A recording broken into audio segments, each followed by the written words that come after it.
Halo sahabat teacher, bertemu lagi dengan kami Play With Me TV, tempatnya berbagi ilmu seputar PAUD.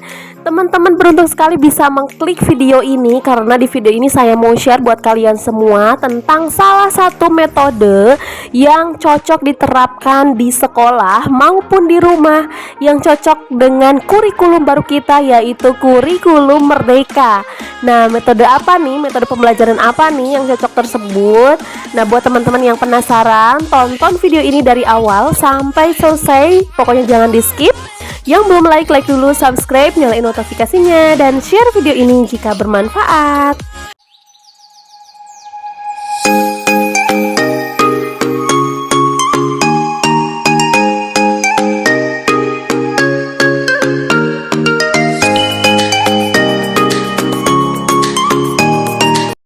Nah teman-teman, metode pendidikan ini banyak sekali digunakan baik di sekolah ataupun di rumah yang menganut sistem pembelajaran homeschooling. Metode ini juga dianggap menarik dan mampu mengembangkan kecerdasan anak-anak sesuai dengan fitrah mereka. Jadi metode ini memang sudah diklaim cocok untuk pengembangan kecerdasan anak-anak ya, yang bisa digunakan di sekolah maupun di rumah. Nah, metode apa yang saya bicarakan? Yaps, betul sekali, yaitu metode Montessori. Montessori merupakan suatu metode pendidikan untuk anak-anak berdasarkan teori perkembangan anak oleh Dr. Maria Montessori. Nah, teman-teman, Maria Montessori ini adalah seorang pendidik yang berasal dari Italia yang hidup di antara akhir abad ke-19 dan awal abad ke-20. Secara umum, metode Montessori terutama diterapkan untuk anak-anak TK dan sekolah dasar. Nah, ini cocok untuk anak-anak TK dan sekolah dasar ya. Meskipun ada juga yang pendidikan menengah juga ada, tetapi hanya sebagian sih, belum di Indonesia juga belum booming ya untuk digunakan di pendidikan menengah. Sebelum berbicara tentang teknik pembelajarannya, yuk kita kenali ya teman-teman 5 prinsip pendidikan Montessori.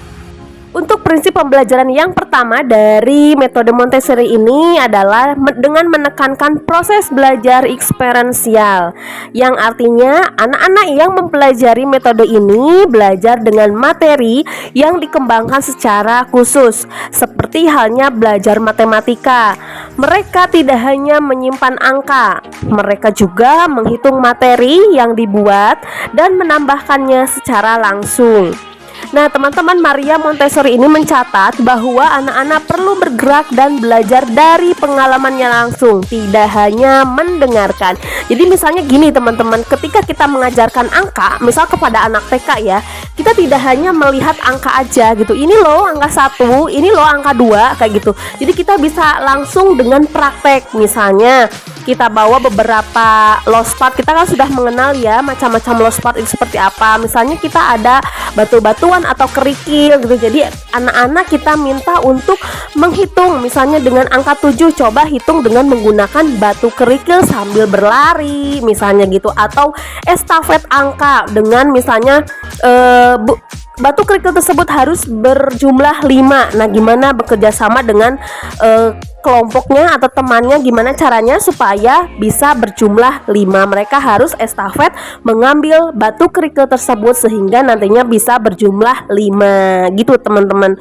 Nah sekarang untuk prinsip yang kedua dari metode Montessori ini, peran guru membantu menyediakan alat-alat untuk belajar. Sekolah Montessori sendiri menekankan peran guru sebagai panduan.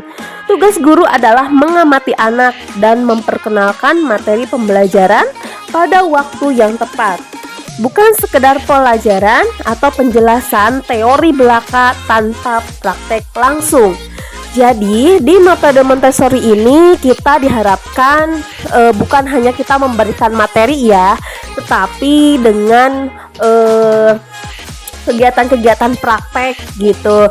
Nah ini sangat cocok juga dengan kurikulum merdeka yang dianjurkan untuk membuat proyek itu kan sebagian besar kita membuat praktek ya dengan anak-anak. Nah ini cocok dengan prinsip metode Montessori juga.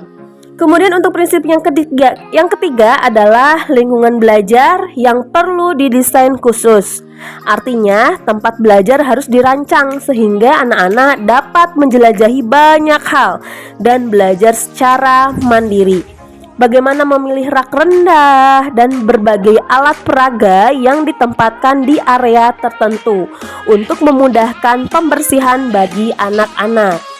Nah teman-teman, maksud dari poin yang ketiga ini, jadi lingkungan belajar harus didesain secara khusus nih teman-teman. Jadi misalnya kayak gini, kita mau bermain hari ini, kita mau bermain proyek membuat kapal selam misalnya, atau membuat mobil-mobilan dari kardus gitu. Nah kita siapin nih alat-alat yang diperlukan dengan rapi. Nanti biarkan anak yang mengambil sendiri alat-alat yang dia butuhkan gitu. Jadi kita tidak perlu memberikan instruksi. Boleh sih memberikan instruksi dari awal, memberikan contoh untuk membuat mobil dari kardus itu seperti ini kayak gitu. Tetapi nanti pada akhirnya ketika anak-anak praktek, kita membebaskan anak untuk berekspresi sesuai dengan idenya. Misalnya dia tidak sesuai dengan urutan yang kita harapkan, misalnya yang tidak apa-apa, kita beri motivasi, kita beri stimulasi seperti itu, atau kita bisa misal beri masukan juga boleh. Tetapi kalau misalnya anaknya tidak mau, dia memilih dengan caranya sendiri, kita berikan kesempatan untuk mereka untuk menyalurkan idenya gitu. Dia mau membuat apa, dia mau membuat dengan cara seperti apa, kita beri kesempatan. Jadi anak-anak belajar untuk mandiri dengan mengetahui nih kebutuhan sendiri-sendiri gitu, bahwa saya membutuhkan gunting dan saya harus mengambil sendiri di mana tempatnya seperti itu. Makanya tempat untuk alat-alat main harus disesuaikan dengan tinggi anak-anak supaya yang dibutuhkan anak-anak bisa gampang. Jadi untuk ngambil sendiri, misalnya saya butuh lem dan lem itu tidak tersedia di tempat yang kita sediakan, anak-anak bisa mengambil alat yang dia butuhkan di rak atau di lemari yang sudah kita siapkan seperti itu. Jadi disesuaikan lingkungan belajar kita dengan tinggi anak-anak gitu, supaya anak-anak belajar mengambil alat-alat sesuai kebutuhan mereka. Untuk poin yang keempat adalah anak dibimbing belajar langsung one on listen. Nah misalnya nih, jika kelas Montessori mencakup 25 anak, guru memberikan pembelajaran sesuai dengan tingkat dan kebutuhan akademik setiap anak. Maksud dari poin berikut adalah misalnya nih, kita kan ada murid 25 anak, sementara kita harus memberikan pembelajaran sesuai dengan kebutuhan akademik setiap anak. Nah dari 25 anak itu kita bisa mengelompokkan nih grade-nya dari A, B, C. Jadi kita bisa mengetahui ya kebutuhan si kelompok A itu apa, kebutuhan si kelompok B itu apa, dan kebutuhan si kelompok C itu apa. Jadi kita bisa nih, tidak perlu satu hari kita memenuhi ketiga kebutuhan kelompok anak-anak kita gitu. Jadi kita bisa satu hari kita dengan kelompok A misalnya gitu, dan B dan C kita bisa memberikan aktivitas atau kegiatan yang lain, tapi kita bisa lebih fokus ke kelompok A untuk memenuhi kebutuhan pembelajarannya. Dan besok hari kedua kita fokus ke kelompok B, dan di hari ketiga kita bisa fokus ke kelompok C gitu. Jadi bisa lebih maksimal ya teman-teman. Jadi tidak perlu satu hari kita memenuhi untuk pembelajaran setiap anaknya itu harus semuanya gitu. Enggak, kita bagi-bagi ini, dan kita harus bisa mengetahui ya kebutuhan anak satu persatu itu seperti apa, dan untuk memudahkan kita bisa mengelompokkan sendiri gitu. Untuk poin yang kelima adalah penekanan pada peace education. Nah, peace education ini dapat diartikan sebagai model pendidikan yang membantu anak untuk memiliki kemampuan mengatasi konflik masalahnya sendiri ya, tanpa kekerasan dan dengan cara yang kreatif. Dalam proses pembelajaran perlu untuk mengajarkan topik saling menghormati dan saling mencintai. Nah, sampai sini teman-teman paham ya dari kelima prinsip metode Montessori ini.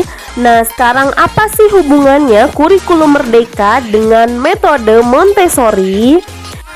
Kurikulum Merdeka dan metode Montessori ini sama-sama berfokus pada perkembangan anak yang sifatnya menyeluruh atau holistik, sehingga anak menjadi fokus bukan hanya kemampuan akademik atau kemampuan kognitifnya saja teman-teman, tetapi juga dengan kemampuan sosial, emosional, dan fisik anak.